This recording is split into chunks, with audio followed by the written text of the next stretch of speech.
Live. Hey. Not sure I've done a live from here before. Or if I have, I might have done it with VCam. I think that's what's called. It slipped my head. I don't know why. I almost did that. And the VCam allows me to blur out the background. So I like the focus on this camera. I'm using a Logitech Brio, and I thought that, you know what, surely it's better quality if I do it just with the Brio.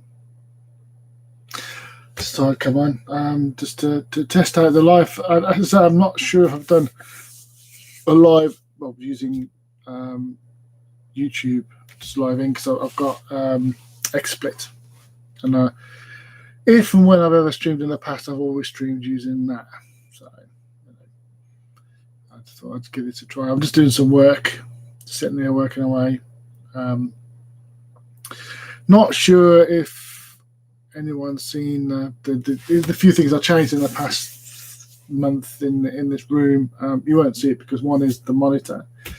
I swapped out my old 27-inch 2K monitor, and I got a 34-inch ultra wide. I denied for a while about changing to a 4K, and I almost bought a 4K with the curve 4K, but I thought, you know what, because the majority of the work or the things I do now on this system is work related, and I've denied about an ultra wide for about 2 years now. I thought, let's try, and it's really good. It allows me to have a very decent sized browser one side, that side, and then over this side I can have my IntelliJ editor, and it allows me to, and they're both of a fairly decent size, and I can do some coding, and I can do some referencing, coding, referencing. It works out really well. And it's a 2K resolution, or the equivalent. Obviously, it's much wider. The horizontal, is it? I always get confused between horizontal and vertical. The horizontal is 1440, I believe. So it's, what is of the 2K resolution. So yeah, I know I'm rambling a bit, but I didn't really have any plans at all what to do with this, so I'll come on very quickly and say hi. I also changed my keyboard. I won't unplug it to show you. It's a TKL, so 10 key less. It's the one that basically, if you imagine, you just cut the number pad off and of a keyboard, and that's it. Because I was looking at different keyboards. You have your 60%. I think you even have 40%, 60%, 80% TKL. And the thing about like the 60% and even the 80%, the arrow keys are, certainly the 60%. The arrow keys are integrated quite a lot, but the 80%, I think they have a little bit of integration where they've mixed all the keys. And the TKL, you have a separation between the arrow keys and the keys that are normally above that, such as I'm looking down just to make sure I get it right, like the print screen, insert, delete, and then you've got the separate QWERTY. And I was looking for a while. I know I'm rambling. I'm just going to ramble. I was looking for a while of what to get, and I kind of were looking at branded ones. So I can't think of them all now. Logitech do one, and I think it's SteelSeries. I think did one, and there's more than one. There's several out there. Rage do one, and so on. I was looking, and I just couldn't decide. The thing is, I wanted, because I use the keyboard quite a lot for work, or the computer for quite a lot for work. And I've for the last 4+ years, I've had mechanical keyboards, and the first one I had was mechanical blue switches. The second one I had red switches, and that was a Rocal one, I believe. And one of the switches started to play up, so I got a cheap gaming one from PC World, which actually was a really good keyboard. It's at RGB.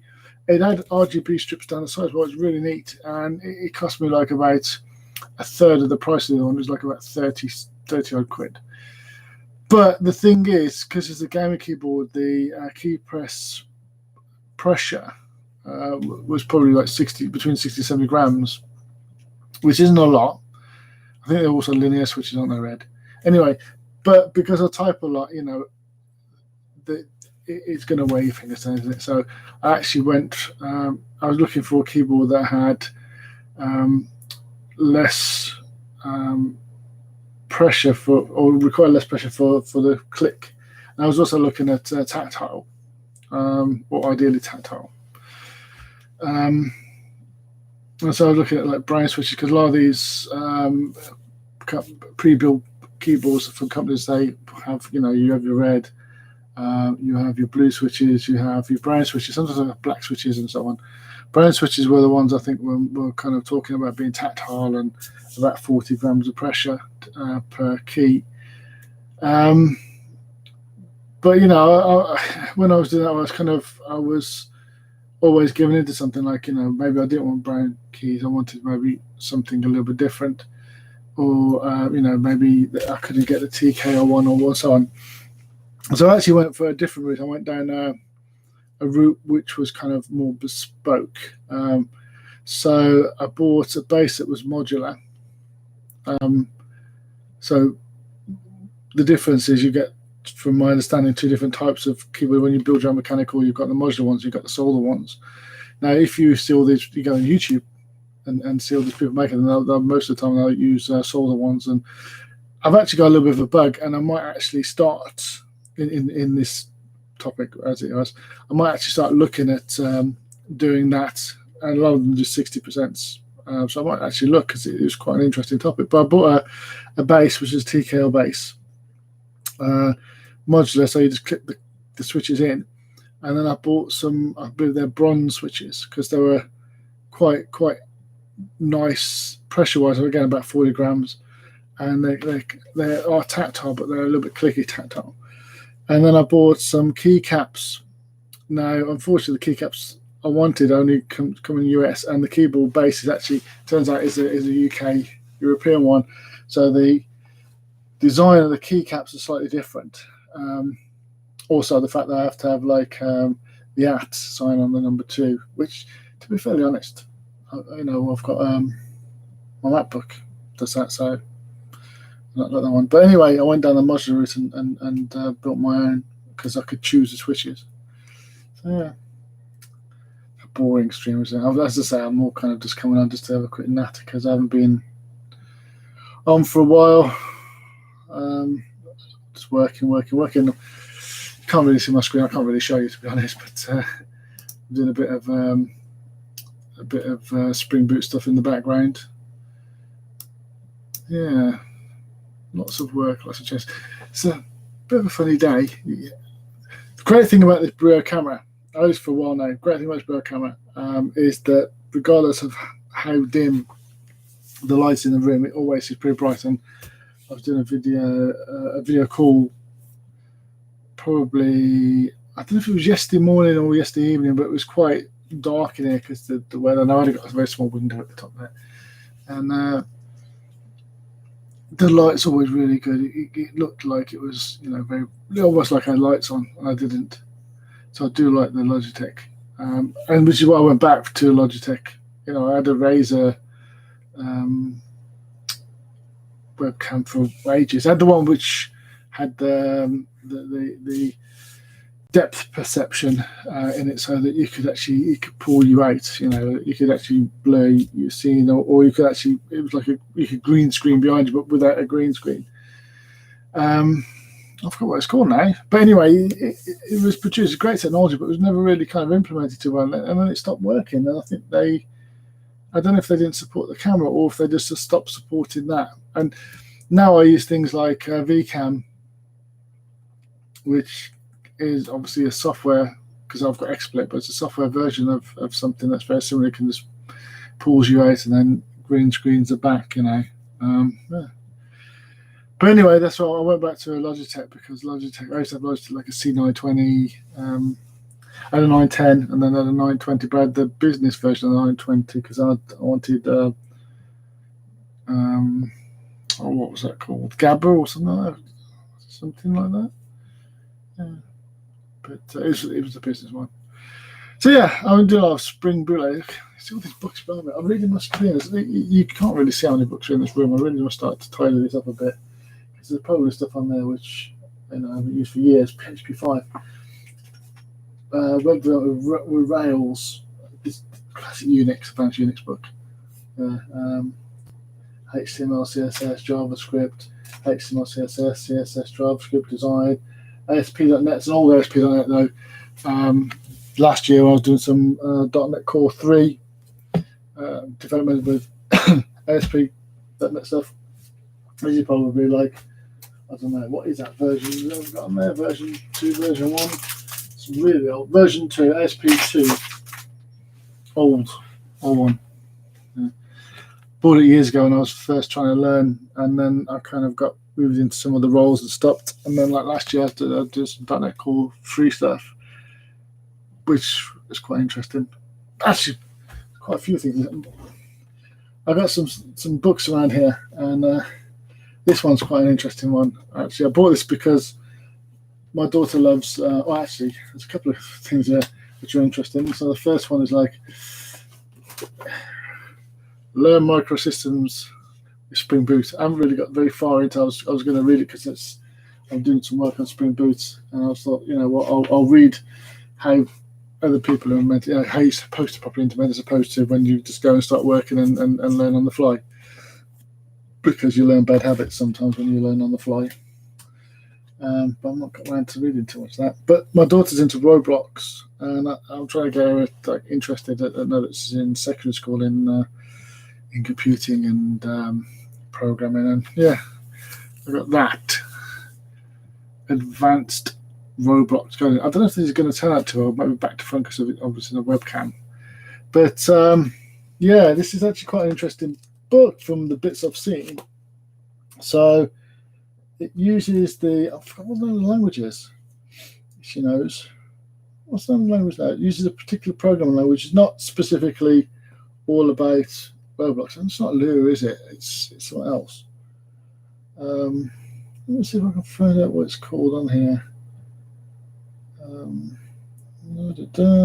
Just talk amongst yourselves for a second. Should really put my glasses on. See that thing.